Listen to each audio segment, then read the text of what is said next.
Salve moçada, tudo bem? Tudo certo? Eu me chamo Brian, sou professor de música, saxofonista, clarinetista, também sou compositor, arranjador e eu faço parte do Perco Sax Quinteto, esse grupo que vocês acompanharam agora na abertura do nosso vídeo. Esse aqui é o webfilme para ver a banda passar, um recorte sobre a história, a instrumentação e o repertório tradicional das bandas de música no Brasil. Vale a pena lembrar que esse webfilme foi totalmente patrocinado, viabilizado através da Lei de Emergência Cultural Aldir Blanc e através do edital 011 de 2020 aqui da Fundação Cultural de Itajaí. Então, o nosso mais sincero agradecimento a todos. Bem, para começar agora sobre a contextualização histórica das bandas, quando a gente fala de banda, muita coisa vem à nossa mente, principalmente as gerações mais novas, às vezes fala de banda, pensa na banda que está realmente lá na televisão, no YouTube e tudo mais, Não lembra talvez dessa banda musical que tinha instrumentos como a tuba, como esse saxhorn aqui, Quem diria que em algum momento da música houve isso daqui, só esse instrumento aqui que vocês vão depois saber um pouco mais sobre ele, marcando o contratempo, como se fosse aí uma guitarra marcando um contratempo também.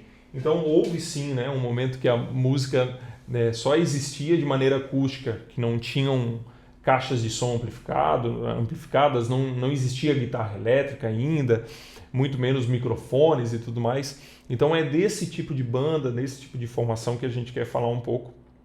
E dentro desse ambiente de banda, óbvio, existem vários estilos de bandas, de formações de bandas, Então, para ilustrar um pouquinho só e para trazer uma informação um pouco mais precisa sobre o começo dessa caminhada da banda aqui no Brasil, eu queria só fazer uma breve leitura de um material, da abertura desse material aqui, que foi o nosso livro, né? Enfim, nosso material de distribuição durante o período da turnê Sonora Brasil, nos anos de 2017 e 2018, que eu tive o prazer, o privilégio de participar com a minha querida banda União Josefense, a banda aqui de São José, do ladinho aqui da nossa capital Florianópolis. Eu participei dessa turnê. Nós levamos nossa arte, nossa música para todos os estados do Brasil e foi um momento muito, muito especial de compartilhar arte, compartilhar conhecimentos com músicos do Brasil todo. Uma turnê totalmente viabilizada então pelo Sesc. E na época a gente distribuía esse material aqui, que foi feito, claro, pelo Sesc, né? Tem toda uma parte de editoração aqui e apresentações, enfim, feito pela equipe do Sesc do Rio de Janeiro, mas o artigo principal aqui que fala de fato sobre as bandas foi escrito pelo professor Fred Dantas, e o Fred Dantas é uma referência sobre o estudo, sobre a pesquisa de bandas aqui no Brasil. Ele é doutor em composição, mestre em música, é graduado em composição e instrumento pela Universidade Federal da Bahia, e ele é fundador da Filarmônica Oficina de Frevos e Dobrados e da Escola e Filarmônica Ambiental. O Fred Dantas ele vem de uma banda do interior e ele é um pesquisador sobre o repertório das bandas, sobre as diferentes formações no mundo da banda de música. Então é um cara, nossa, fantástico, fantástico mesmo. Então eu gostaria de só fazer uma leitura breve aqui sobre essa chegada da banda de música no Brasil, né? A banda chega ao Brasil junto com os primeiros padres catequistas dos indígenas, torna-se parte funcional dos primeiros grupos militares instalados e daí origina um gosto musical que acompanha o povoamento do território. A banda inicial dos catequistas adotava instrumentos indígenas como flautas, maracas e tambores, assim como teria tomado de empréstimo melodias da terra para acrescentar-lhes letras cristãs. Vê só que incrível, né? Os padres chegaram e eles também já queriam, né? Claro, incrível depende do ponto de vista, mas eles queriam de fato evangelizar, né, os indígenas. Então eles pegavam as próprias melodias dos indígenas e letravam, né, com as letras cristãs, já, claro, numa tentativa de evangelização. Em um lapso de tempo, logo que foi possível trazer da Europa, estavam esses sendo instruídos na execução de charamelas e serpentões, com uso equivalendo à divisão clássica de madeiras, metais e percussão, o que iria ser chamado de terno ou terço, em uma alusão aos 3 tipos de instrumentos. Esses 3 tipos de instrumentos, a gente vai ver daqui a pouco também, ainda hoje é a nossa instrumentação básica da maioria das bandas, né? As madeiras, o naipe das madeiras, a seção das madeiras, a seção dos metais e a seção da percussão. Né? Muita gente fala também as palhetas, né? Porque é como se fosse um subgrupo, ou o naipe dos bocais também, né? O conjunto dos bocais. A gente vai ver logo mais sobre essa questão da instrumentação. Então, seguindo aqui, o terno, né? O trio, enfim, dentro do núcleo original de povoamento português no Brasil, participava ativamente da vida cotidiana, sendo parte das procissões e dos cultos católicos e também das cerimônias militares, como o deslocamento e saudação de autoridades. Só um século depois começaram a chegar os primeiros instrumentos de corda e os primeiros órgãos destinados à missa, enquanto no lado de fora permanecia, como até hoje, a banda, associada à rotina religiosa e militar. E, enfim, o texto segue aqui, o que a gente pode ver, né? Que desde sempre, desde do começo do que as bandas tiveram, né? Que a gente tem noção da chegada das bandas aqui no Brasil, elas tinham essa marcante presença na vida das pessoas, na vida da sociedade, né? De um modo geral. Ou elas estavam juntas nas atividades militares, que eram muitas, claro, ou então na vida religiosa, que também eram muitas. Então a banda tem um papel fundamental e teve durante muitos anos essa ligação direta com a sociedade, inclusive porque, assim como eu falei no começo do vídeo, não existiam alto-falantes, não existia outro tipo de mídia, vamos botar assim. Então quem fazia toda a parte de entretenimento também, além, né, da parte marcial, da parte militar, da parte religiosa, tinha essa função também de entretenimento, eram as bandas. Essa função eram das bandas, entendeu?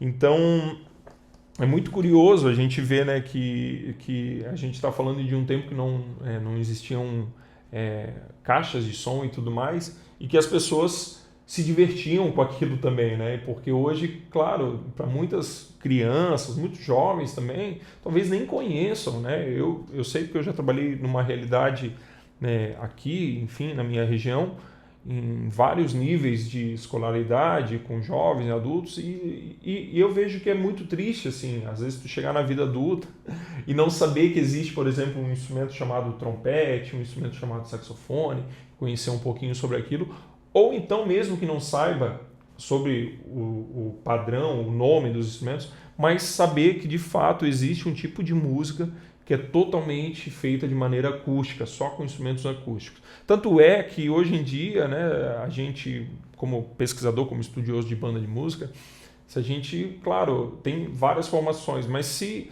naquela formação é somado algum instrumento como um piano elétrico, ou uma guitarra, ou um contrabaixo elétrico, isso já leva a música para um outro padrão de formação, que eu aprecio, admiro demais também, participo de grupos nessa formação, assim como os outros integrantes aqui do grupo Percussax, mas que leva, né, para um outro panorama de música, né, um outro tipo que foge um pouquinho desse padrão da banda de música.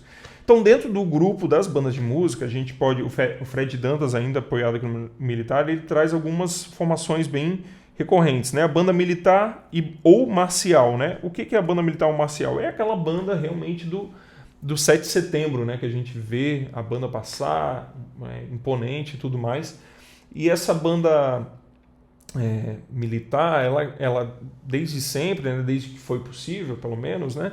Ela criou um padrão de formação, né? É muito comum a gente ver uma seção com trompetes, trombones, saxofone alto, tenor, clarinetes, flauta, flautim, né? Geralmente um flautim, uma requinta, sousafone e eufônios, né? Bombardinos, que a gente vai ver também. Antigamente, né? Tinha muito esse instrumento aqui, que é a chiquinha, a gente vai ver mais pra frente também. Então, assim, é aquela banda que a gente vê no 7 de setembro, passando. Né? Depois ele fala aqui também, ele aborda sobre a banda filarmônica, que nada mais é que a mesma formação, basicamente, só que eles tratam a banda filarmônica quando é aquela sociedade organizada e independente né, de um incentivo público, estadual, enfim, é quando um determinado grupo de músicos se organiza, monta ali uma presidência, né? E eles também agregam, ele até fala aqui, alguns setores ligados à literatura e à poesia. As suas sedes ganham contornos neoclássicos e seus nomes invocam deidades e ninfas da antiguidade clássica. Interpe, Apolo, enfim. Surgem nomes, em Minas Gerais ele fala aqui que surgem nomes como conspiradora e insurgente, ligados a antigos episódios políticos. Para ver, a banda tem essa função também. A gente viu durante a turnê da Sonora Brasil, no nosso repertório, tinham músicas, por exemplo, né, que eram em homenagens, né, tinha muito isso, né, as bandas faziam isso. Por exemplo, hoje em dia tu quer fazer uma homenagem para alguém, tu faz uma postagem no Instagram, marca a pessoa e tá tudo certo, né? Na época não, tu ia fazer uma música, tinha que pedir para alguém arranjar, ou alguém tinha que ter aquele, pô, fulano fez tal coisa, então a banda vai fazer um dobrado, vai homenageá-lo. Então as bandas tinham essa função também, né? É mais uma pontinha da banda lá participando, totalmente ligada à sociedade, né? Banda sinfônica. Banda sinfônica é um grupo maior com 60 músicos, 90 músicos talvez, né? A gente tem no Rio de Janeiro a banda banda sinfônica. Agora me fugiu o nome, mas A gente tem, enfim, tem várias formações, mas no Rio de Janeiro a gente tem uma banda fantástica, que é dentro da Marinha, que é dos Fuzileiros Navais, a banda dos Fuzileiros Navais, perdão pelo fuga de memória aqui, que é uma banda fantástica, que tem uma formação gigante, e daí na banda sinfônica a gente já consegue ver a inserção de mais instrumentos, né, que não é aquela tão popular do 7 de setembro, como eu falei antes, porque daí já entra os clarones, entra o boé, fagote, instrumentos de palheta dupla, que a gente vai ver um pouquinho mais na frente também. Mas, de fato, são formações maiores. As orquestras de sopro, que nada mais é que a formação dos instrumentos de sopro que são inseridos dentro da orquestra de câmara, né, quando esse grupo só dos instrumentos de sopro acabam tocando fora da orquestra, vamos dizer assim, só o instrumento de sopro, e daí eles complementam, né, com um sax alto, geralmente, 2 sax altos, com sax tenor, um sax barítono. Então é uma formação também um pouco diferente da banda de música tradicional. As fanfarras, por exemplo, a fanfarra é um modelo de banda que não é comum a gente ver os instrumentos de palheta, né? A gente vê nas fanfarras os cornetões, né, ou as cornetas, sem pistos, inclusive, que tem menos possibilidades de nota, né? Eles têm geralmente só uma série harmônica. Tem algumas cornetas com um pisto, que daí possibilita tirar algumas notas a mais, mas não consegue tirar uma escala musical inteira. Então, assim, é um estilo muito, que a gente fala que é muito de acesso, né? Por isso que ela é tão comum dentro das escolas, dos colégios, que realmente é uma formação de acesso. Muita gente que hoje toca numa banda municipal, numa orquestra, às vezes começou numa fanfarra antes de migrar para essa outra banda, porque realmente as fanfarras têm essa função de acesso. Não estou dizendo que é pior, de maneira alguma, né? Que é mais fraco, não. É que tem uma outra conotação musical, inclusive de repertório. O repertório é mais limitado pela própria instrumentação, né? Como os instrumentos, imagina, se você só tem um instrumento que consegue fazer lá 6, 7 notas, claro que vai ser bem mais difícil de fazer, né, um repertório que exija a escala cromática toda, como a gente conhece na maioria dos instrumentos, né? Então, essas são as fanfarras. Seguindo aqui ainda sobre as formações, banda musical, né, que é o estilo predominante aqui no Sul e no Sudeste. A novidade, chamada banda musical, que é a mesma banda de música, banda militar ou marcial, como eu falei no começo, com sua pluralidade de instrumentos musicais de palhetas e metais, mas com fardamento e grande proporção de percussões tomadas da fanfarra. Olha aí, como eu falei, muita gente começa na fanfarra e depois acaba migrando para as bandas de música. E por que não somar algumas coisas, né? Então, baseado nisso, na vivência dentro de fanfarra e tudo mais, muitos maestros, compositores acabaram trazendo isso para o ambiente da música, o ambiente da fanfarra, migrando para as bandas de música e somando-se aí um naipe maior de percussão, de até o pessoal fala muito, né, a questão das evoluções musicais, e por que não também um pouco das coreografias, né, envolvidas. Então é um ambiente musical bem interessante mesmo. Ele fala aqui ainda sobre a charanga, que é um estilo, né, de banda um pouco mais caricata, né, que aparece muito no carnaval, né, todo mundo lembra, né, naquele bloco, lá tem um bloco lá na rua, no carnaval, ou muitos pelo menos devem conhecer, e lá tem um grupo com 10 músicos tocando uma charanga.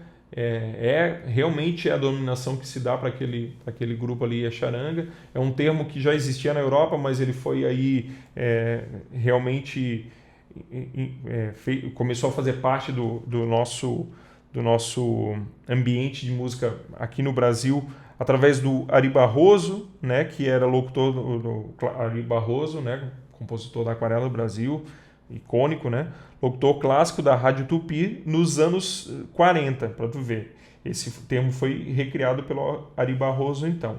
Charanga. Aqui ele fala ainda sobre as bandas alemãs, né? Eu sou aqui de Santa Catarina, sou nascido em Blumenau, então isso aqui realmente eu falo com propriedade. Aqui no Sul a gente tem essa cultura das bandas alemãs que são bem específicas, né? Geralmente, às vezes tem um acordeon tocando junto com mais 4, 5 instrumentos de sopro, um clarinete às vezes dobrando uma voz, fazendo um dueto com trompete, ou às vezes dois trompetes fazendo dueto, o trombone e o sax tenor fazendo o contracanto, mas daí também já entra numa outra formação, que geralmente esse tipo de banda também meio que viraram os conjuntos de baile, né, aqui dessa região por muitos anos, assim, né, porque daí conjunto de baile daí realmente já tinha bateria, já tinha contrabaixo elétrico, guitarra, né, teclado elétrico, enfim, teclado, piano elétrico. Então tem essa formação que está nativa até hoje, mas sim, existem os grupos acústicos também, com percussão, acordeon e instrumento de sopro. Então é um caso atípico também, as bandas alemãs. E depois, né, o Fred Dantas aqui ele fala um pouquinho também sobre a escrita musical, sobre como a música era passada de banda para banda, porque a gente está falando de uma época que não tinha fotocópia, não tinha xerox, e isso inclusive influenciou muitas obras, né, aconteceu que muitas obras acabavam sendo não vou dizer roubadas, mas elas eram apropriadas por outras pessoas, vamos dizer assim. Por quê? Porque como não existia fotocópia, acontecia que um determinado maestro via tal música de uma outra banda, ou emprestava-se a partitura para ele fazer a cópia, ou o autor da obra passava para alguém transcrever, e nessa de passar para um para outro, perdia-se, às vezes, o nome, de fato, do compositor da obra. Às vezes, na partitura, ficava o nome do arranjador, ou do cara que simplesmente transcreveu a música, nem fez o arranjo, só transcreveu, foi lá e copiou, ou copista, né, que era um termo bem usado, assim, o copista, o cara foi lá e copiou, e acabou botando o nome e a galera... Então tem muitas obras hoje em dia que a gente não sabe realmente, tem dobrados aí que tem 3, 4 nomes como sendo os possíveis compositores, mas não se tem certeza porque de fato acontecia isso. Então a gente não tinha máquinas, não tinha PDF, não tinha nada nesse sentido, e os maestros de fato saíam aí com as suas composições debaixo de braço e distribuindo isso pelo Brasil afora. Então, assim, gente, essa é um pouco da contextualização histórica. E por que eu quero falar isso, né? Por que o Percussax está trazendo isso para vocês aqui, esse debate? Porque realmente a gente acredita no poder socializador da banda de música. Ah, mas como assim, Brian? Porque, cara, a banda de música, lá dentro da banda de música, a gente precisa cumprir algumas coisas básicas, né? A gente tem que aprender a trabalhar em equipe, a gente tem que trabalhar em conjunto, realmente, né, para que a música aconteça, mas a gente tem que criar aquele elo de respeito, porque, se eu estou ali tocando o meu clarinete, estou fazendo uma parte lá da melodia, e eu tocar muito forte, eu vou encobrir o meu camarada do lado. Então, essa hierarquia musical, por si só, acaba por trazer o indivíduo para uma infinidade, né, de sensações, vamos botar assim. E isso, com certeza, pode somar na vida das pessoas. Eu falo por experiência própria, né? Eu vim de banda de música, fui criado em banda de música, desde cedo sendo cobrado, né? Porque, meu repertório, cadê o teu repertório? Cadê a tua estante? Como é que está o teu uniforme? Além disso, essa questão do repertório em si, a gente vai ver mais para frente também, a gente tem muita coisa que foi esquecida pelo tempo, justamente pela tecnologia, né? Então tem muita gente, mas está sendo muito saudosista. Não, não é saudosismo, é que tem muita coisa relacionada ao ambiente da banda, até em termos de instrumentação, como eu falei já algumas vezes aqui da trompinha, do bombardino, da requinta, né, que é esse clarinete pequenininho aqui, que estão totalmente associados ao ambiente da banda. E que se a gente não fizer essa manutenção cultural, vamos dizer assim, vão acabar por se perder, né? A gente já vê aí muitas cidades que tinham bandas e hoje em dia já não tem, né? Porque foram deixadas de lado, talvez não é mais interessante, e a banda é interessante sim. Por quê? Porque como a gente viu, de fato, né, pelas pesquisas e tudo mais que a gente tem, pelo material que a gente tem em mãos, a banda de música foi a primeira escola livre do Brasil, entendeu? De artes. Então, assim, era feito de uma maneira quase que oralmente, até pouco tempo atrás, né, essa transmissão oral, né, de sentar lá, cara, eu toco assim, beleza, como é que tu faz essa nota, não sei o quê. A banda sempre funcionou muito desse jeito. Poucas, né, bandas tinham uma organização assim um pouco mais estruturada, e isso faz parte da escola de banda também, né? Mas o fato é que essas agremiações, independente dos problemas, independente das situações e da demanda de cada região do nosso país, que é gigante, formaram e formam ainda muitos músicos. Então, o que a gente vê na prática é que músico que vem, de um modo geral, claro, não dá para... a gente não pode ser aqui radical, mas a gente vê de um modo geral que os músicos, quando vêm com uma bagagem de banda de música, de ter participado de desfile, de ter participado de campeonato de banda, ou de inauguração, como eu falo sempre, né, que eu cheguei a inaugurar, a tocar na inauguração até de casinha de boneca numa creche com a banda. Então, assim, a gente participa de várias coisas associadas, fazem parte da nossa sociedade, da nossa cultura. Esse músico, ele vem melhor preparado para a vida musical. Mas por que não? Claro, é legal, o cara tem que estudar, tem que saber dominar o instrumento, é muito bom, só que a banda te forma nesse contexto, de você saber que você depende do outro lado, que você tem que cumprir o horário também, porque se você chegar atrasado, todo mundo vai se atrasar junto, entendeu? Então, assim, a gente acredita muito nisso. Além do que, a banda também tem uma relevância muito importante na história, né, da música brasileira, de fato, claro, da história talvez mais moderna, mais ainda, né? Porque se a gente pegar, por exemplo, a primeira gravação, que foi uma das primeiras gravações que foram feitas no Brasil, na época ainda com aquele gravador de cera, né? Elas foram feitas com as bandas de música. Mais especificamente com a banda do Anacleto de Medeiros, que foi maestro da banda do Corpo de Bombeiro do Rio de Janeiro.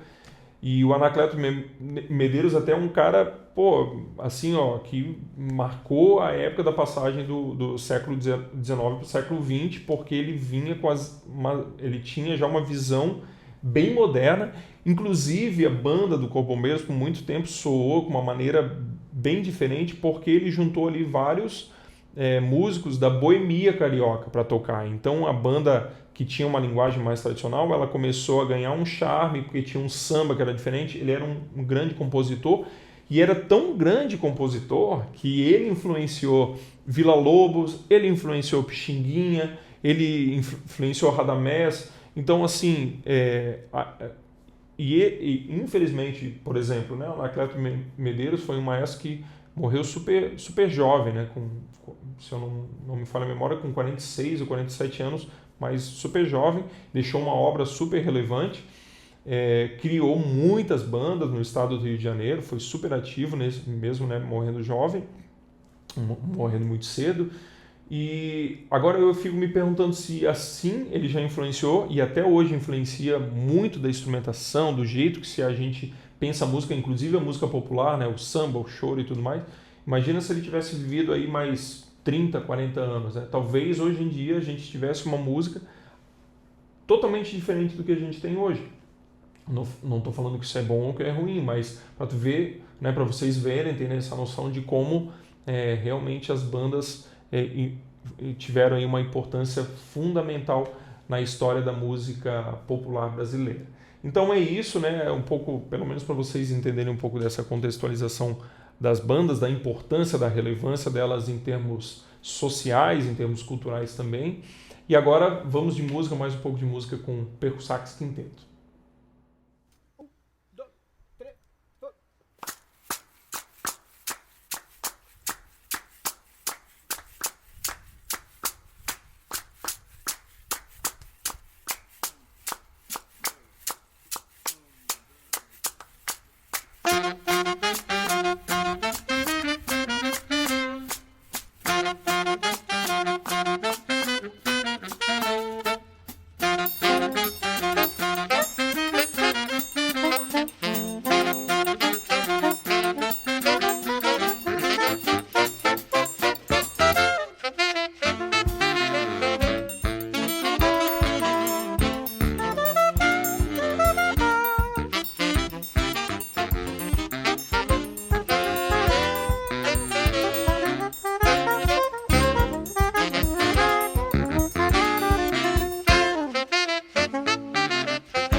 Então, moçada, agora eu queria compartilhar com vocês um pouquinho sobre essa instrumentação básica das bandas. Como a gente já viu ali no começo, existem vários tipos de formações, né?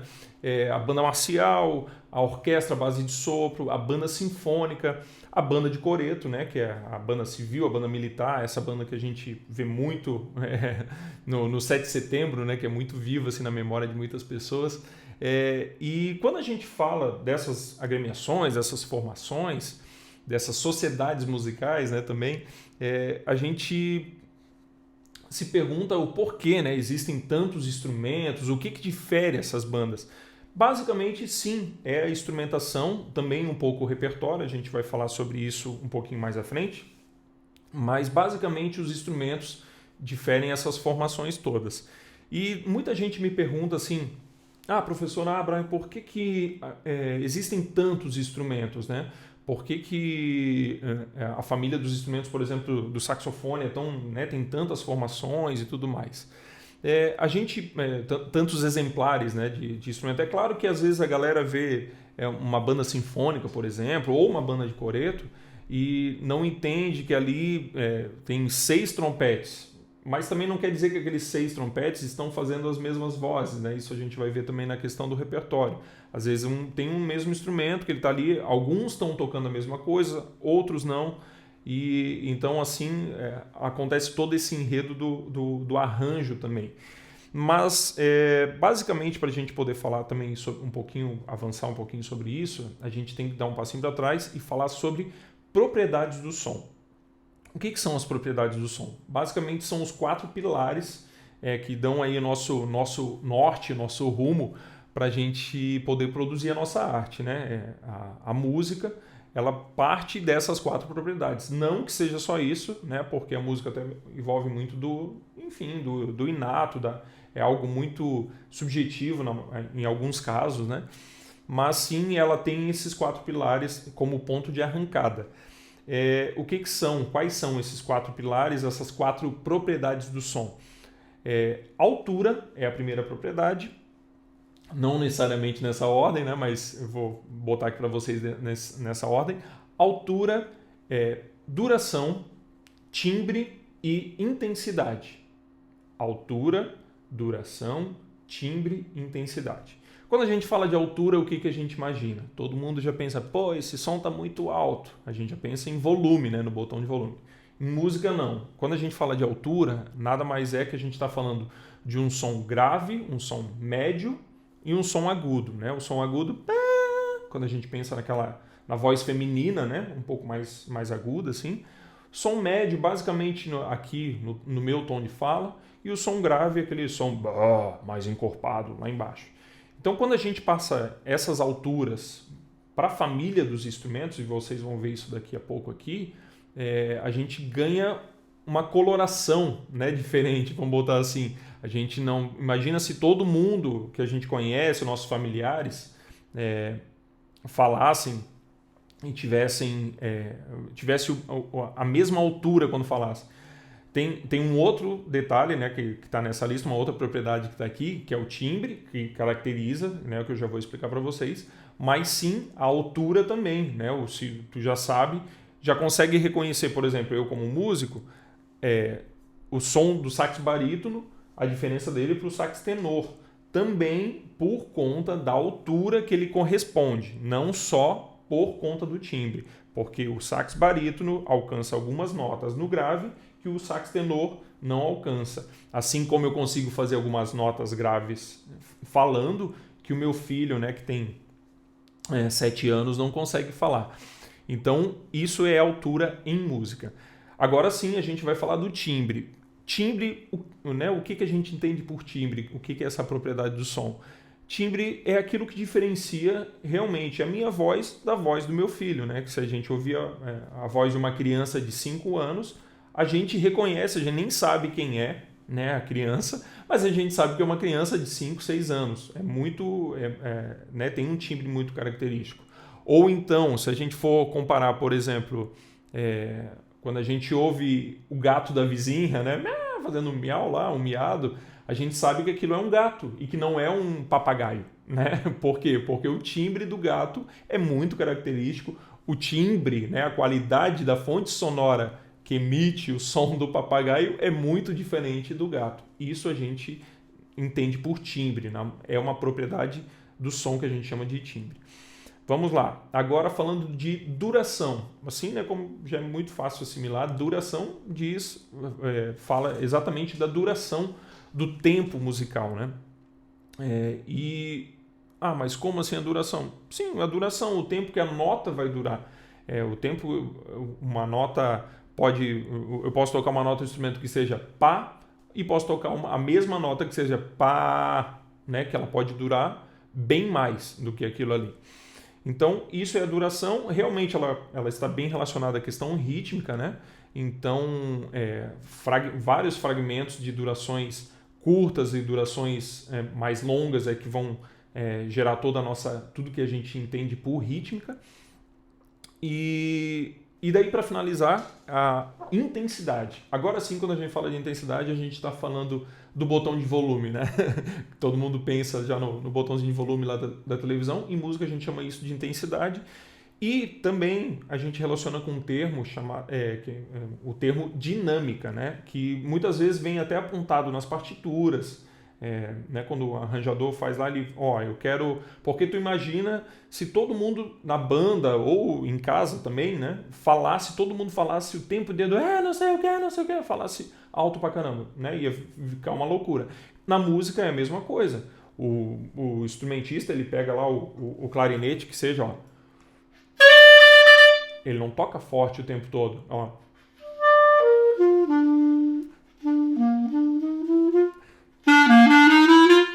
Entendeu? Tem vários níveis de volume. Isso a gente entende na música como intensidade. Então, recapitulando as 4 propriedades do som: altura, intensidade, duração e timbre.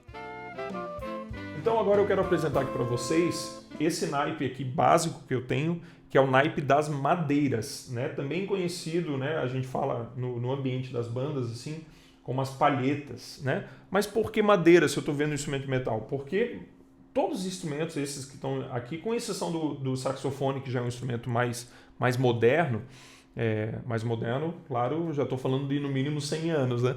Mas assim, que é um instrumento mais moderno, eles são evoluções de instrumento que tiveram sua base em madeira mesmo, né? Então, flautas de madeira e tudo mais, então são evoluções, até chegar nesses formatos aqui, né, que a gente já sabe, com chaveamento tudo certinho, tudo muito preciso, assim, né?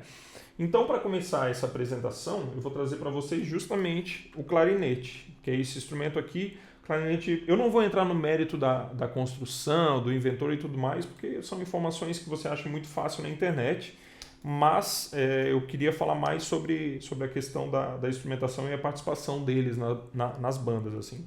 Clarinete talvez seja um dos instrumentos mais versáteis assim do ambiente da banda de música, porque ele é um instrumento que está bem relacionado às linhas melódicas, ao mesmo tempo ele participa muito ativamente dos contratempos também, participa também das bases harmônicas, né, fazendo às vezes nota longa, né, tipo, eu somo esse clarinete, como eu falei antes também, com mais 2 eu consigo fazer um acorde. Mas como assim? Se eu só consigo tirar uma nota de cada vez, né? Ele é um instrumento que não tem essa possibilidade de fazer acordes. Mas tem sim quando eu estou tocando com mais instrumentistas. Porque daí, por exemplo, se eu quero fazer o acorde de Dó maior, eu faço, né, Dó, Mi, Sol, Mi, Dó, a tríade. Mas aqui eu só tiro um som. Mas daí o rapaz do meu lado vai tocar essa nota aqui. E o outro vai tocar. Então acontece que quando nós 3 tocarmos juntos, isso vai gerar um acorde, entendeu? Então, basicamente, é um instrumento muito versátil, usado no choro também, na música popular, no samba, no jazz. É um instrumento muito versátil. O som dele é esse aqui que eu já apresentei aos poucos para vocês, né?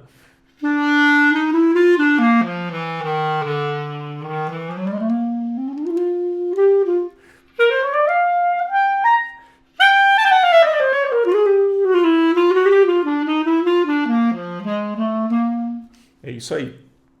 Agora, dentro do naipe, ainda na família dos clarinetes, a gente tem um instrumentinho aqui, que é como se fosse um clarinete sopranino, que é igual um clarinete, só que menorzinho, que ele ficou muito característico nas bandas civis, nas bandas militares também, que é a requinta, né? Ou clarinete sopranino, que é esse clarinete pequenininho. Vou tocar um pouquinho aqui, dar uma aquecida.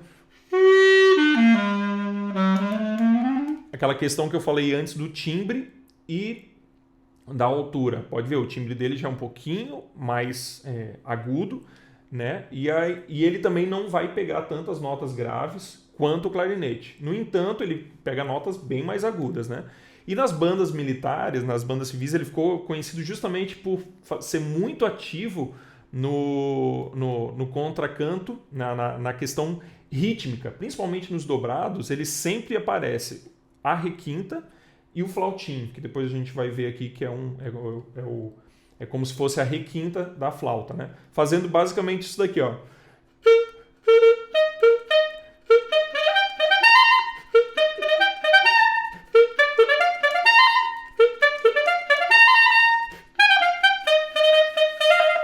Ele fazia muito essa questão dos trilos, né, dos trinados no meio da música. E a gente sempre brinca assim, né, fala que, pô, basta uma requinta e um flautim para derrubar uma banda inteira. Porque, apesar de pequenininho, o som dele, por ser uma frequência muito aguda, né, tem essa altura muito aguda, ela propaga demais, assim, né? Então é um instrumento bem até delicado para tocar, porque ele pode, de fato, agredir o ouvido um pouco, né?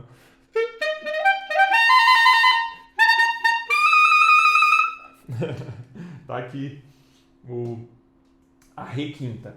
Ainda na família dos clarinetes, um instrumento que é mais popular no ambiente das bandas, nas orquestras, nas bandas sinfônicas. Não é um instrumento tão popular nas bandas de coreto e nas bandas militares, apesar que tem formações que possuem. É o clarone, né? É como se fosse um clarinete baixo. A gente tem outras variações também, tem um clarone em mi bemol, que é um pouquinho menor que esse, tem clarones ainda maiores que esse, né, contrabaixo. Esse daqui é o clarone baixo em si bemol, que é como se fosse uma oitava abaixo, ele vai pegar notas bem, uma oitava abaixo do clarinete soprano, né? Esse daqui é o som dele.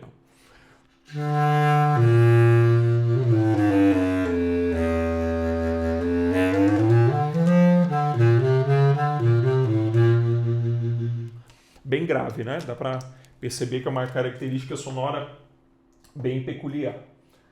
Maravilha. Então, apresentada a família do clarinete, que é uma família, como eu já falei, popular na banda civil e militar.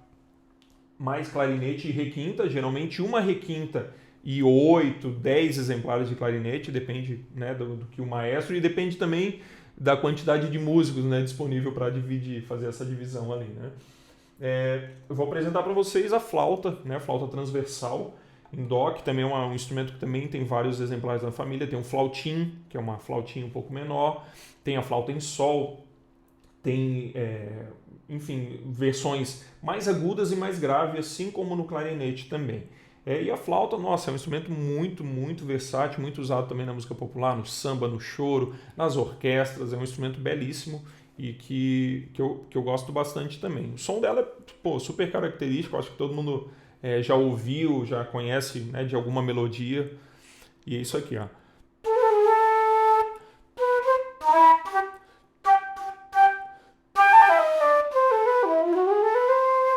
Ar-condicionado é uma alegria para o músico. Ó.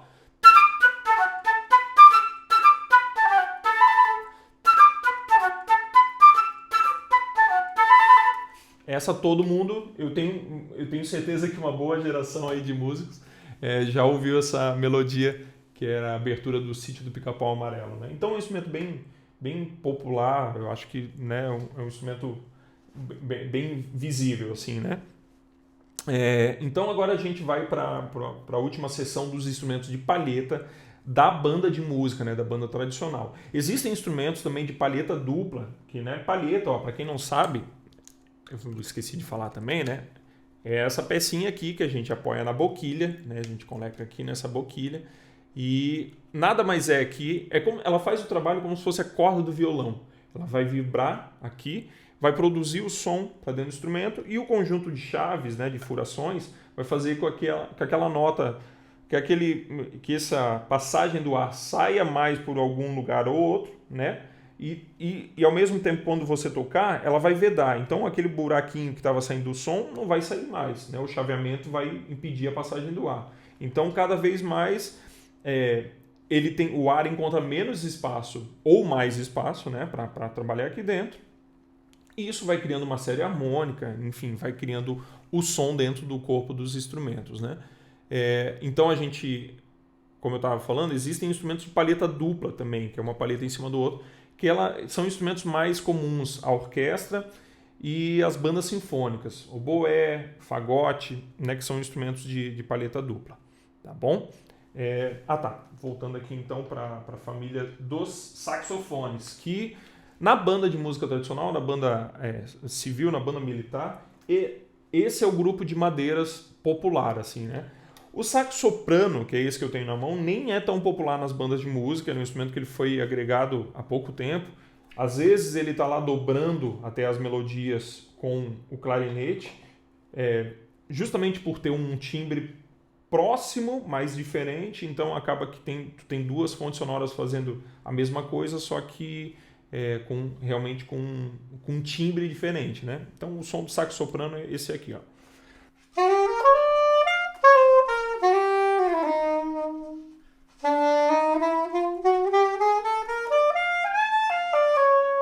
Saxofone é o instrumento talvez que mais se aproxima da voz humana, tanto é que, como eu tenho os 4 exemplares aqui, eu vou mostrar para vocês. Esse daqui é o soprano. Quando a gente fala de grupo vocal, a gente também fala né, ela é a soprano, o contralto, tenor, ele é o barítono. Então é um instrumento que se aproxima muito da voz humana. Essa daqui é como se fosse a voz de fato de uma soprano, né, de uma cantora que toca notas bem agudas.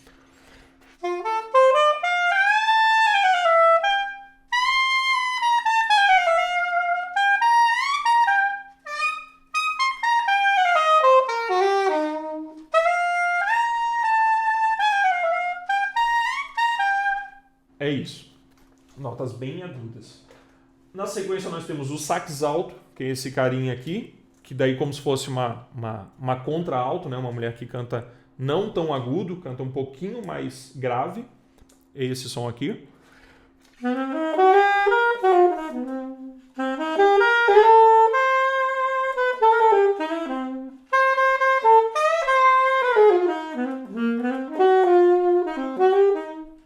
Na banda de música é um instrumento que participa muito ativamente das melodias, dos solos, né? Um instrumento muito popular, o sax alto, principalmente até na música hoje popular de rádio, né? Até hoje é um instrumento muito em evidência, muito usado mesmo, assim.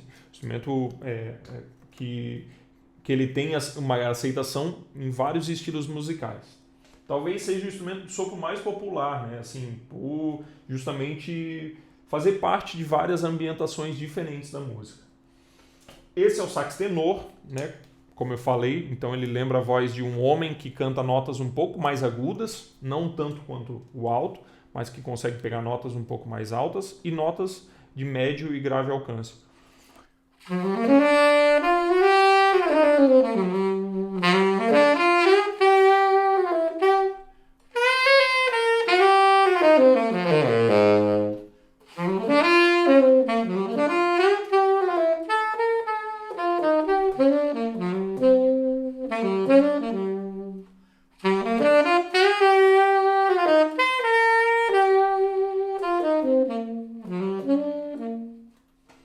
Sax tenor. E por último, não menos importante, o sax barítono, que é esse grandão aqui, ó. O sax barítono, assim como falei, né, ele faz o papel de como se fosse um homem que canta as notas mais graves, né, que tem aquele poder de extensão vocal. Outra coisa, existe ainda um sax sopranino, que é menor que esse, né, a metade do tamanho desse, que toca notas como se fosse o tamanho aqui da minha requinta, que toca notas bem agudas, bem ardidas, e também existem modelos de sax maiores que esse. Sax baixo, subcontrabaixo, enfim, várias afinações diferentes e mais graves que esse. Então vamos lá, ó, o som do sax barítono é esse aqui.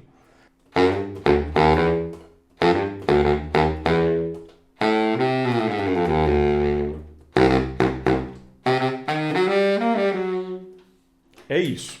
Nas bandas de música, o sax barítono conversa muito, né? Toca muito alinhado com as tubas, às vezes com o eufônio também, que é alguns instrumentos que a gente vai conhecer já daqui a pouquinho.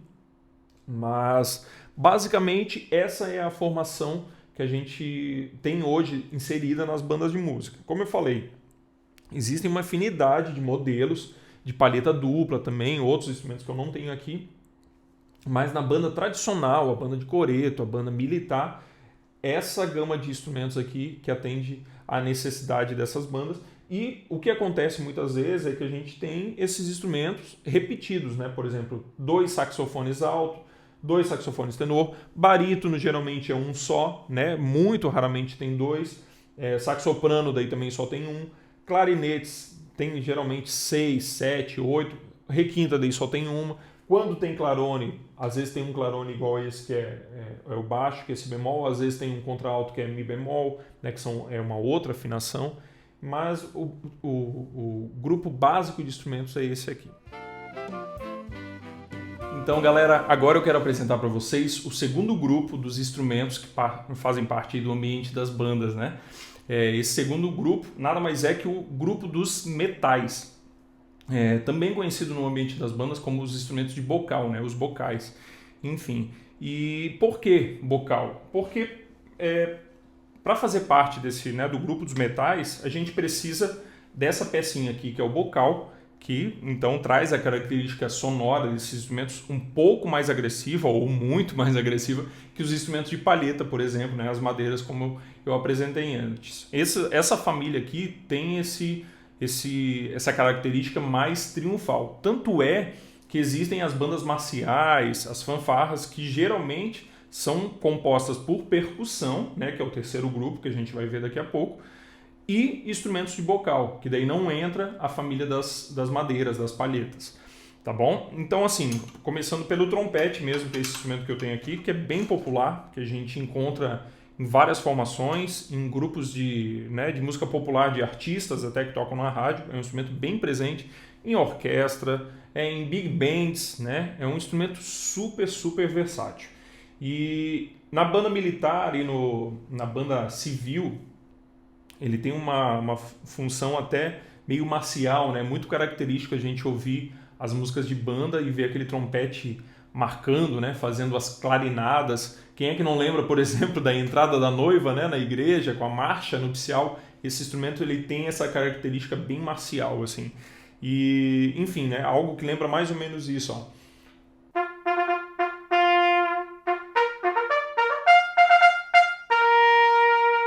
Algo, né? Quando a gente ouve esse toque, a gente já lembra lá do quartel, do desfile do 7 de setembro, então realmente é um instrumento bem presente.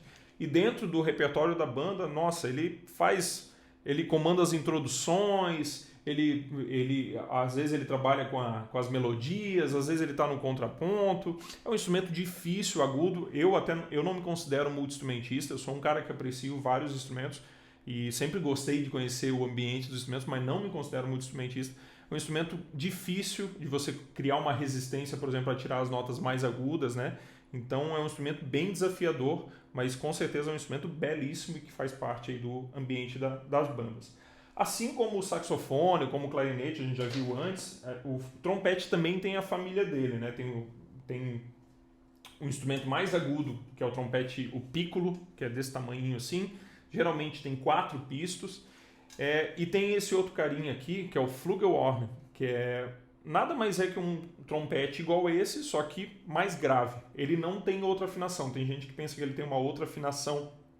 No caso, quando eu falo de outra afinação, é como se eu tocasse a mesma escala aqui, que eu toco no trompete, só que ia soar outras notas, né? Por exemplo, que é o caso da trompa do saxhorn em mi bemol, que a gente vai ver daqui a pouco. Eu toco a mesma escala, né, a mesma escala musical, só que são outras notas que estão acontecendo, não são aquelas notas reais. É algo um pouquinho difícil de entender, mas quem, né, participa desse ambiente de banda sabe do que eu estou falando. Enfim, esse é o Flugelhorn, é um trompete com um som um pouco mais aveludado, justamente para fugir dessa característica marcial que o trompete tem, né? Instrumento muito usado também em jazz, em bossa nova, em música pop. E o som dele é bem mais macio, né?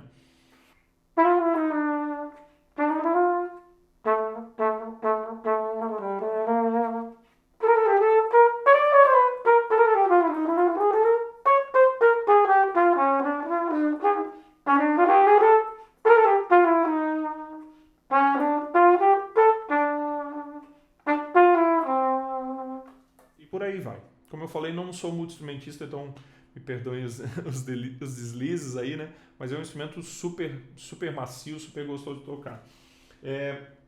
Daí a gente tem também os trompetes, trompete baixo, né? Que tem mais grave. Tem muita gente que até acaba chamando esse instrumento aqui, que eu já vou aproveitar para aproveitar, como trompete baixo também, que esse sim, né? É como se fosse um trompete uma oitava abaixo. No ambiente das bandas, principalmente das bandas marciais, ele é conhecido como trombonito, ou também como trombone de marcha. Ele tem um som muito característico, muito próximo do trombone de pisto e do trombone de vara, que a gente vai conhecer agora há pouco. Mas, basicamente, ele se difere pela essa posição, né, que é bem semelhante à do trompete, de segurar, né, inclusive, assim. Só que ele soa, o som dele é uma oitava abaixo do trompete. O que quer dizer isso? Quer dizer que se eu pensar na mesma nota, na mesma altura que eu estou tocando aqui, nesse instrumento aqui, ele vai sair mais grave, uma oitava. Quando a gente fala disso, quer dizer 12 semitons abaixo, né? A gente vai conseguir tirar a resposta dele de altura, né? Lembrando aí de altura, quando eu falei lá do médio, grave e agudo, a resposta dele vai ser mais grave. Então o som do trompete, esse aqui eu vou tocar a mesma nota, a nota dó, né, pensando na mesma altura, né? Só que claro que vai soar diferente, pelo que eu falei, porque são instrumentos. Esse daqui responde uma oitava abaixo. Ó. Agora o trombonito, né? Ou, enfim, trombone de marcha. Viu? Ele soou exatamente uma oitava abaixo. Agora eu toquei nesse daqui uma oitava abaixo. Daí chegou nessa. Agora eu vou tocar esse uma oitava abaixo. Ó.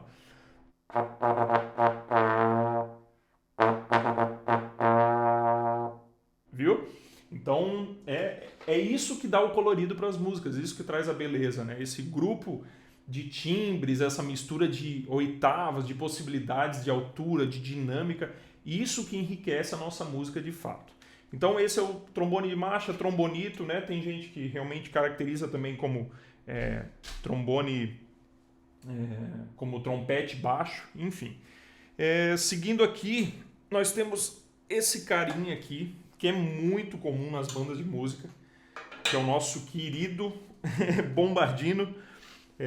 Como diz o meu amigo Carlos Schmidt lá de Floripa, o Carlão, ele, né, como exímio, ele inclusive tem um CD solo de choro, todo gravado no eufônio, é o bombardino, é o instrumento mais bonito da banda, e assim, ele é um instrumento que ele tem um som muito doce, muito macio, e nas bandas ele meio que ele fazia essa transição entre as melodias e os contracantos, assim, ele ora estava na melodia, ora ele estava no contracanto. O que é o contracanto? Contraponto, enfim, é quando uma melodia, uma música está acontecendo e pelo fundo dela tem outra melodia acontecendo, só que as duas não se esbarram, elas estão lá, a música está acontecendo e essa melodia paralela está conversando com a música, elas não ficam chocando, elas não rolam um embate, elas caminham juntas. Esse instrumento aqui também dobra muitas melodias com sax tenor, por exemplo, é um instrumento bem bonito. Vou tentar arriscar algumas notas aqui também.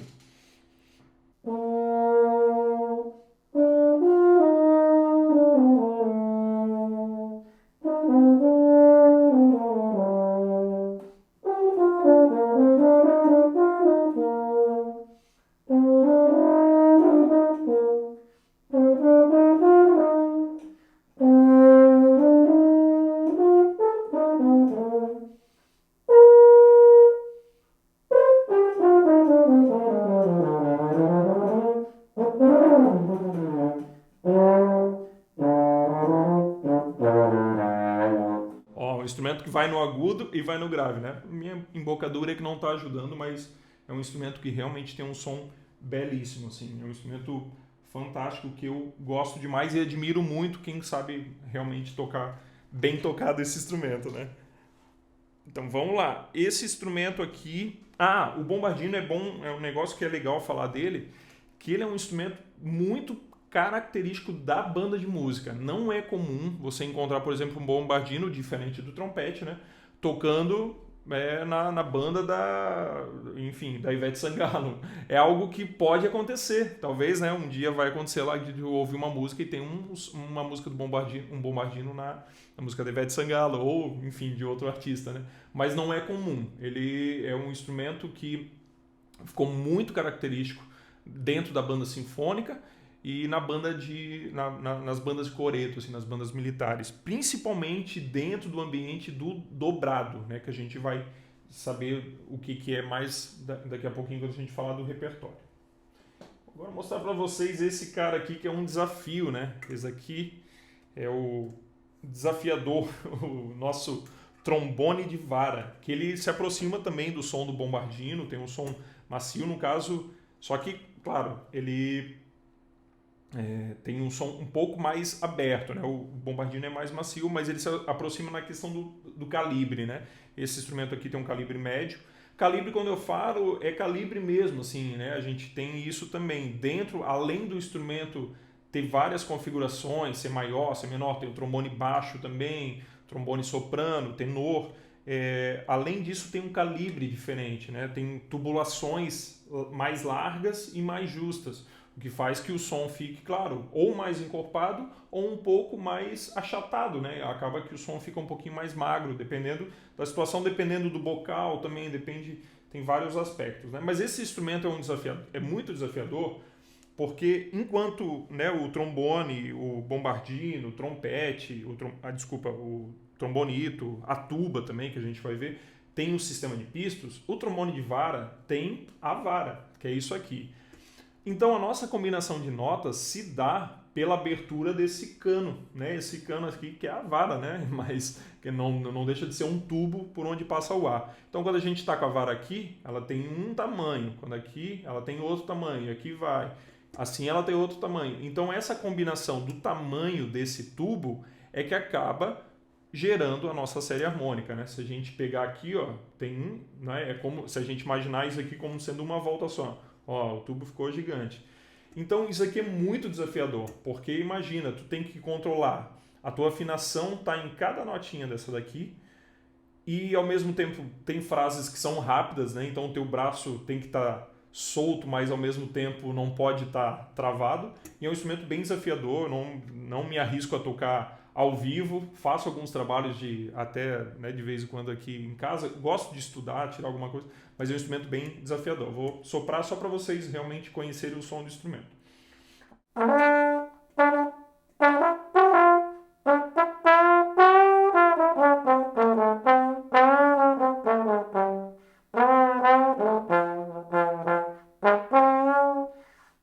Ele é muito usado em samba, né? Quem é que nunca ouviu uma frase assim, ó?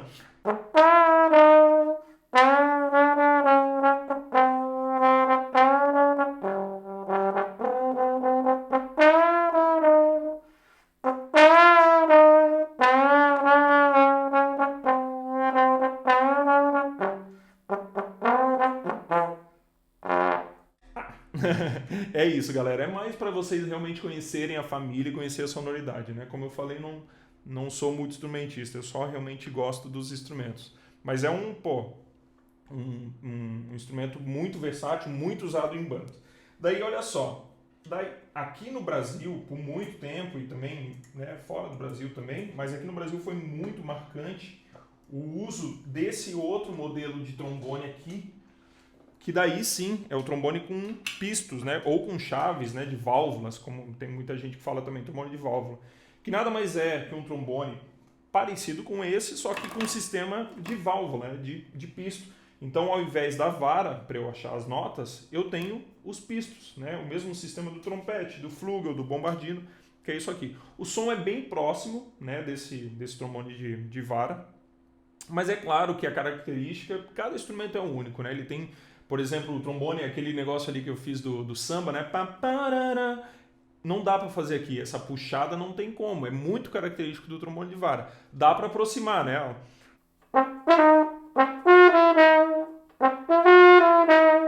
Mas não é a mesma coisa, né? É outro som. E então esse é o som do trombone de pífano.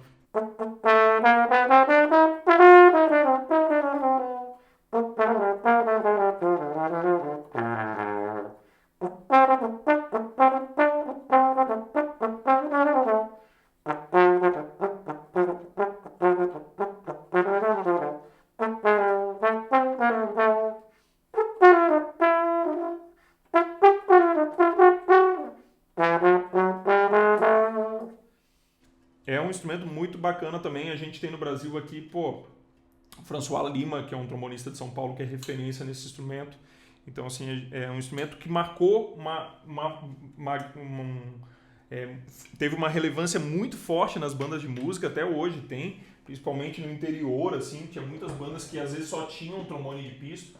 É um instrumento muito usado também nas bandas evangélicas, vale mencionar isso também, as bandas evangélicas, as bandas de igreja têm um papel fundamental também na formação aí das bandas, né? E esse instrumento era muito característico, sempre foi muito característico, principalmente nas bandas da Congregação Cristã do Brasil, nas bandas da Assembleia de Deus. Um instrumento bem presente mesmo, trombone de pisto. Aqui nós temos também... o trombone de pisto também era até um negócio interessante, que muitas partituras das bandas, do repertório de banda de música, vinham com uma opção de trombone de canto. Vinha marcada a partitura trombone de canto. O que é? Além do arranjo, de tudo que acontecia, eles mandavam uma partitura com a melodia para o trombone fazer. Ou seja, o canto, né? Fazia essa melodia durante a música toda. Não tinha participação, por exemplo, de contracanto, né? No arranjo, não. Era trombone de canto. Ele fazia a melodia de cabo a rabo. Aqui nós temos agora a trompinha, né, que a gente conhece como trompinha, ou saxhorn em mi bemol. Esse instrumento aqui talvez seja o instrumento mais emblemático das bandas de música no Brasil, porque em alguns lugares ele é chamado carinhosamente de Chiquinha, né, Maria Chiquinha, aqui no sul, por exemplo, é assim. Quando eu estive em turnê pelo Sonora Brasil, nós passamos, né, o Brasil todo aí circulando, divulgando essa música de banda e tudo mais. Foi uma época bem bacana entre 2017 e 2018. Nós estivemos em Pernambuco e nós descobrimos que lá eles chamam a trompinha de cachorrinha. E vocês já vão entender por quê. Porque dentro do ambiente das bandas, esse instrumento aqui ficou muito característico de fazer o contraponto, o contratempo das músicas. Ou seja, ela não tinha muita linha melódica, era bem raro. Ela ficava basicamente marcando o contratempo em blocos harmônicos. Pegavam 2, 3 trompinhas e faziam o desenho da harmonia, né? Uma fazia o dó, a outra o mi, o outro o sol, e elas ficavam fazendo a música toda. Então esse instrumento foi usado durante muito tempo como instrumento de entrada dos músicos na banda. Eu quero tocar sax, beleza, mas tu vai tocar Chiquinha primeiro. Mas eu quero tocar tuba. Não, mas primeiro tu vai tocar Chiquinha, que é esse instrumento aqui. Basicamente ela fazia esse desenho aqui, ó, dentro das músicas. Ó.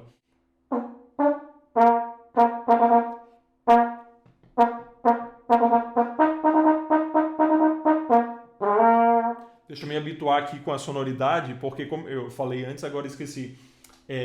A afinação dela é diferente. Então, a nota que eu toco aqui, pensando num sol, por exemplo, no trompete,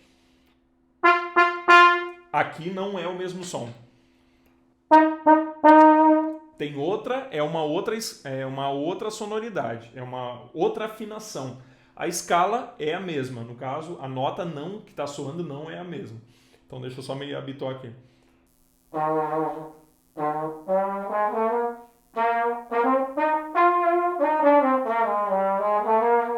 Então a Chiquinha fazia isso aqui, ó.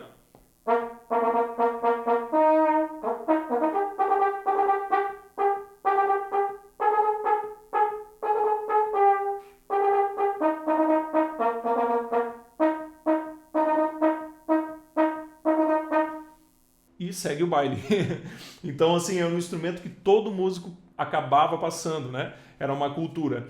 Infelizmente, esse instrumento já não é mais comum entre as bandas, né? Não é um instrumento já mais tão usado.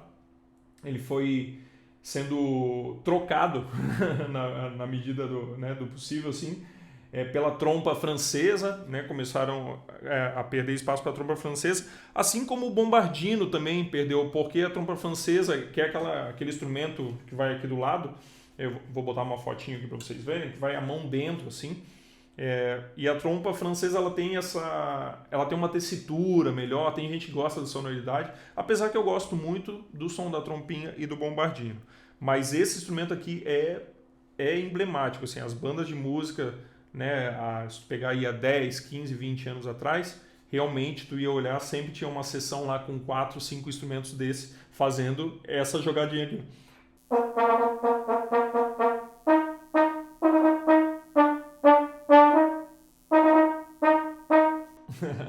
Muito bacana, né?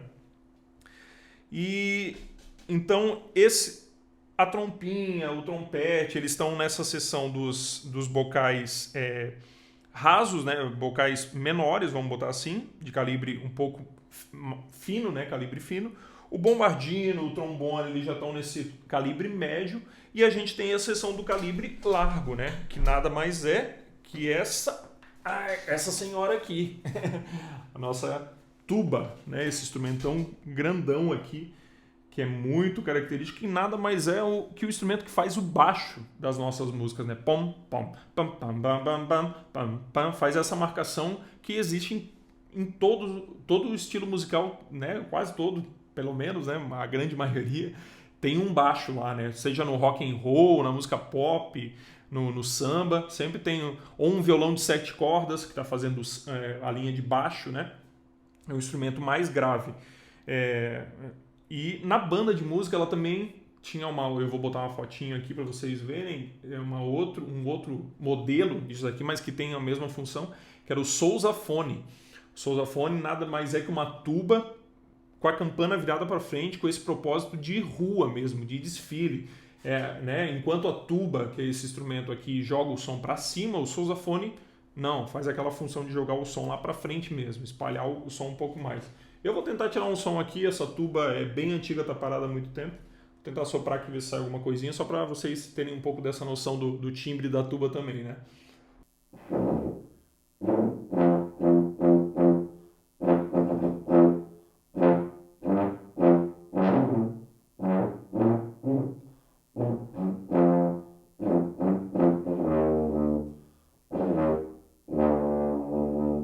É um instrumento que, além de tudo, exige um baita de um pulmão, né? Tem que ter muita força, o ar tem que estar muito focado para não acontecer isso que eu fui tentar tocar uma nota já, né? O dó, né? Uma nota aqui. Eu não estou muito focado no som, ela já escrocou quando a gente fala que a nota, né, saiu errada, ela já aconteceu isso, mas ó... Dá para notar, né? O timbre da tuba, do sousafone, eles são... É aquela coisa que, como eu falei antes, como eu falei dos timbres antes, né? Do gato e do cachorro. Tu ouve a tuba, tu já sabe que é uma tuba. É bem diferente, por exemplo, né? Olha o som que eu toquei, grave, daí escuta o som do trompete. É muito diferente, né? Então o som da tuba realmente é bem característico. Então, galera, agora para encerrar então essa parte da instrumentação, eu quero apresentar para vocês a nossa seção rítmica. No Brasil, a gente tem uma cultura muito forte da rítmica, né? Muito presente nas nossas músicas, na nossa melodia, no samba, no choro, no frevo. E são várias nascentes, várias vertentes, né, para isso acontecer. A gente tem uma matriz africana muito forte. Também tem a música europeia, a influência das polcas e tudo mais. A gente vai ver isso um pouquinho mais adiante quando eu falar do repertório, mas é fato que isso tudo forma um ambiente bem diferente, né? Porque a gente tem vários instrumentos se complementando dentro do grupo da banda de música.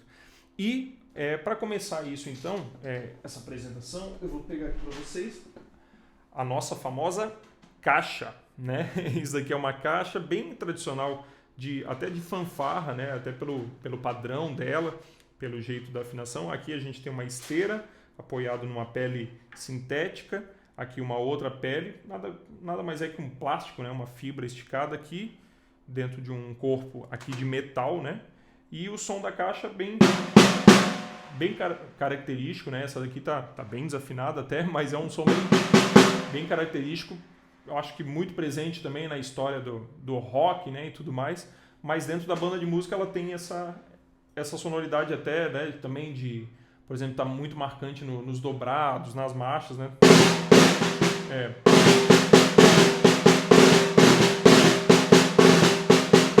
Tem essa coisa. Eu não sou percussionista, né, não sou baterista, mas é mais ou menos isso, assim. E, enfim, essa é a nossa caixa. Ela tem essa função de fazer múltiplas células rítmicas, né, dentro do samba. Ela tem na marcha, como eu fiz agora, né, ela é quem dá esse destaque de mais presença, vamos botar assim, mais quantidade de células rítmicas dentro da nossa música.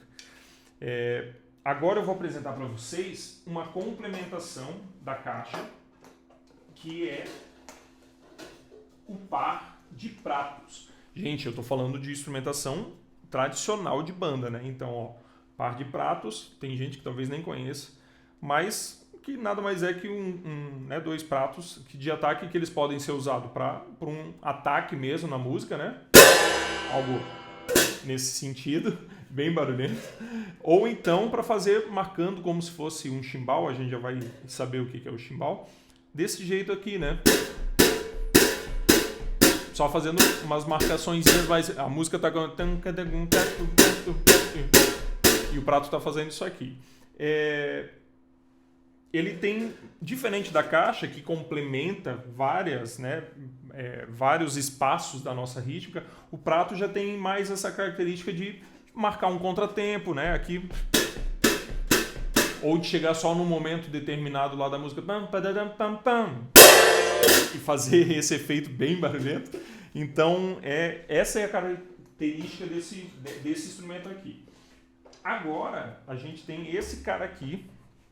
Eu vou apoiar só aqui na perna, mas ele tem uma correia que dá para vestir, que é o nosso bumbo, né? É um instrumento bem comum também, a gente vê nas bandas, nas fanfarras e tudo, que é o cara que dá o nosso pulso, é o cara que segura a onda da banda toda junto com a tuba, marcando pam, pam, pam, pam, pam, pam, pam, pam, pam, pam, pam, pam, pam, né? Que faz essa história, que basicamente ele faz, né? Quando a gente está falando de uma marcha, óbvio, né? Se for um samba, ele já vai fazer... Já tem uma outra pegada. Eu não estou conseguindo produzir aqui. Ou se for um baião, né?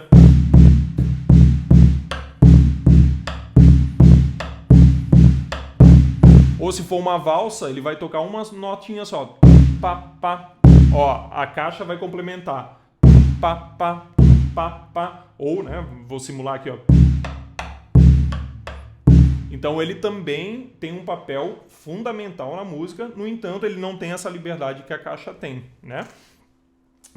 Esses três instrumentos, o bumbo, o par de pratos e a caixa, eles foram, na medida do possível, dentro do ambiente da banda, também sendo trocados pela figura da bateria, né? Tem uma fotinho aí, a bateria completa, que daí ali no começo do século XX ela começou a engrenar, começou a aparecer.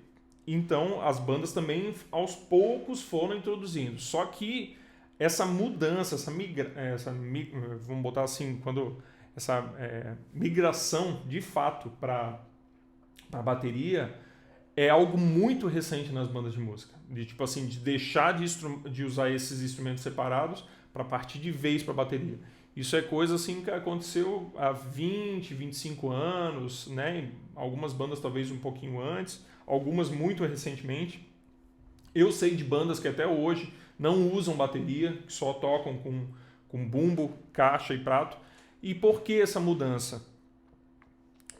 Aqui eu preciso de 3 caras para tocar, né? Um bumbo, uma caixa e um prato. A bateria, um cara só toca essas 3 figuras, né? Claro que elas têm sonoridades diferentes. Se eu tiver um cara fazendo cada um, eu consigo fazer algumas coisas um pouco diferentes. Mas basicamente a bateria supre esse trabalho. Agora, mesmo com a entrada da bateria, é legal falar que as bandas tradicionais, tem muita banda, né, tradicional, que mantém a bateria, mas manteve também essas peças aqui separadas. Eu, por exemplo, sou da cidade que eu venho, né, lá em Blumenau.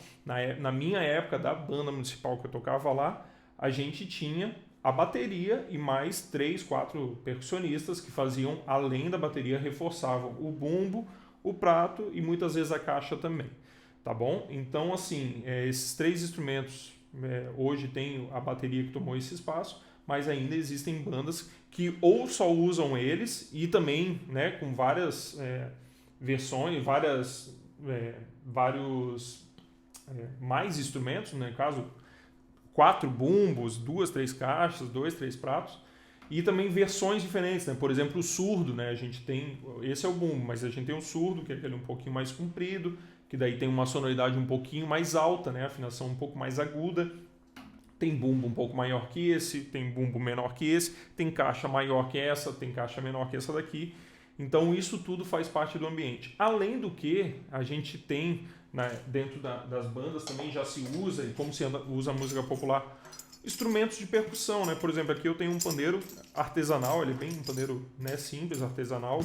E, pô, pandeiro eu acho que é o símbolo, né, do samba, talvez aí até, né, internacionalmente conhecido, mas que é o...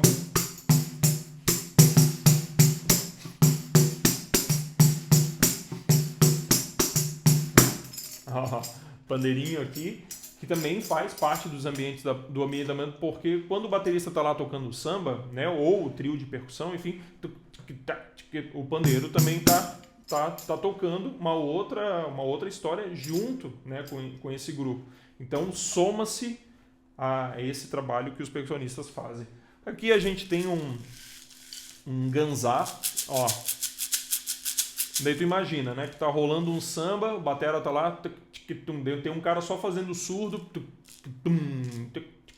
só fazendo surdo, tem outro marcando um prato de leve, assim, alguma coisa assim, e tem mais um percussionista, ó, chacoalhando o ganzá, né, e no tempo, né, não desse jeito aqui esquisito, mas assim, ó, é um instrumento que ele tem, lá no fim, ele dá um brilho muito bacana. E, cara, no Brasil a gente tem muita coisa. A gente tem os atabaques, tem as tumbadoras, né, as congas, enfim, bongô, a gente tem carrilhão, a gente tem a gogô, que é um instrumento muito, que tem uma clave muito característica dentro dos instrumentos. Eu posso, né, vou botar algumas fotinhos aqui. Então, assim, a gente tem uma infinidade, né, de opções de instrumentos de percussão que formam todo esse ambiente percussivo, né, rítmico, que enriquece pra caramba, com certeza, o repertório, né, e os arranjos das bandas de música.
Então, moçada, agora como terceiro tópico aqui do nosso webfilme, eu queria falar com vocês um pouquinho sobre o repertório das bandas de música no Brasil. É fato, né, que o repertório tradicional das bandas vem se modificando ao longo dos últimos anos, né? A gente pode observar que durante o começo aí do século XX até a virada do século, ele meio que se manteve com algumas características, né, bem fortes assim, do ambiente das bandas, mas a gente vê sim que nos últimos 15, 20 anos, né, 30 anos talvez, ele vem se modificando bastante. Por que isso? Né? Porque, claro, a gente tem uma influência da tecnologia gigante. Né? Como eu falei antes, as bandas eram muito presentes ali tocando no coreto da praça. Quando tinha uma solenidade, uma inauguração, alguma coisa, a banda estava lá tocando. Hoje em dia já não é tão comum, né? É muito comum que, sei lá, que tenha uma música talvez, né? Mas que muitas vezes aquela música, em vez de ser uma banda que está tocando, tem um DJ tocando, ou alguém simplesmente solta uma música ambiente, até a execução do próprio hino nacional, né, que era comum, as bandas eram chamadas para ir lá executar o hino nacional quando tinha assim, uma solenidade, uma inauguração, alguma coisa assim. Hoje em dia, né, isso é tocado de maneira eletrônica, através de uma gravação. Então acabou que tudo isso acaba também influenciando no repertório das bandas. Por quê? Porque eu entendo assim que muitas bandas viram que a gente está perdendo território, nós estamos perdendo também ao mesmo tempo alguns músicos, porque, por exemplo, as crianças, os jovens, muitas vezes elas não querem também tocar algum repertório um pouco mais tradicional. Não por não gostarem, mas às vezes por não conhecerem ou não se identificarem com isso, né? Então, por isso que o trabalho de musicalização, o trabalho de base, ele tem que ser feito desde muito cedo, né? Em todas as instâncias, eu acho que todas as esferas musicais. E isso que é muito legal da banda também, porque geralmente quando a criança começa cedo na banda, como eu comecei com 7 anos, ele vai criando raízes e isso vai ser independente do repertório. Eu acho muito difícil alguém que está ali num grupo que gosta pra caramba, gosta daquele ambiente, vai deixar de ir numa apresentação ou vai querer sair daquele grupo porque não gosta do repertório. Eu acho que não. Eu acho que se a gente tiver essa experimentação desde cedo, com certeza isso vai ser relevante para a manutenção daquele trabalho ou daquela atividade de lazer, né? Porque para muitos, com certeza, a música acaba sendo uma atividade de lazer também. Tem um músico profissional e tem um músico que é muito comum dentro das bandas de música, principalmente nas filarmônicas, nas sociedades musicais, né, independentes, essa questão de ser um músico que durante a semana tem um outro trabalho e no fim de semana vai lá e, né, toca o seu instrumento, se diverte também, tem aquilo como uma forma de diversão. Mas o fato é o seguinte, que durante muito tempo o repertório base das bandas ele estava baseado assim em marchas militares, os dobrados, né, de fato os dobrados sempre que é aquela marcha imponente de passo dobrado, né, daí que vem que vem do passo doble também, né, já uma tradução, né, marcha de passo dobrado, né, que é a velocidade do passo da marcha, né, da tropa, do deslocamento da tropa. São marchas pensadas já para o desfile, marchas pensadas muitas vezes também como uma forma de homenagem ou uma forma de protesto também. E o dobrado, até eu vou dizer que é o estilo que caracteriza as bandas de música. Por exemplo, se a gente falar assim, tá, mas se as bandas desaparecerem amanhã, o que a gente perde com isso? O dobrado, por exemplo, é um estilo de música que ele é predominante das bandas de música. Então, assim, tu não vai ver uma banda na rádio tocando dobrado, tu não vai ver uma banda no programa de domingo na televisão tocando dobrado, apesar que seria bem interessante, né? Então, a gente pensa, né, a gente tem que se botar nesse papel de pensar, mas então se esse grupo instrumental desaparecer, junto eu vou perder também um pouco da história do repertório? Com certeza sim, porque como eu falei antes na instrumentação, por exemplo, o bombardino, a chiquinha, né, o saxhorn em mi bemol já não é mais usado, são instrumentos que faziam parte do ambiente da banda e como foram também substituídos por outros instrumentos, o repertório vai se adaptando com isso também e uma coisa deixa de pertencer a outra, então logo isso acaba se perdendo um pouco. É muito bom por alguns motivos, mas também não é tão bom por tantos outros motivos, né? E a gente, nós, o pessoal do Perco Sax aqui, a gente acredita que a manutenção cultural é muito importante, né? Que eu acho que tem que ter espaço para todos os tipos de repertório, para todos os tipos de expressões culturais, mas a manutenção de algo que é muito importante para a nossa história, que está aí presente há muitos e muitos anos, tem sim e precisa de uma manutenção cultural constante para não se perder, né? E então assim, o dobrado eu acho que é realmente a música das bandas, mas as bandas sempre tocaram marchas, sempre tocaram valsas, até era legal porque tinha muito isso, a valsa geralmente era a música que se fazia em homenagem, né? Homenagem aos 25 anos de fundação de tal cidade, a valsa em homenagem a não sei quem, então a valsa tinha mais esse papel. A gente tem o tango brasileiro também, né? A gente tem o choro, a gente tem, por exemplo, lá na religião, isso é legal também porque, por exemplo, eu falei que eu sou de Blumenau. Quando eu comecei na banda, a gente tocava música alemã, música típica europeia. Por quê? Porque Blumenau é uma cidade de colonização alemã, né? Muito forte. Então a gente tocava música brasileira, a gente tocava as marchas, os dobrados, tocava o hino nacional, tocava valsa de compositores, tocava Villa-Lobos, enfim, tocava músicas de compositores a nível nacional, mas tocava aquela música que tinha a ver com a cultura da nossa cidade. Assim como eu sei que lá em Pernambuco a gente tem a predominância do frevo.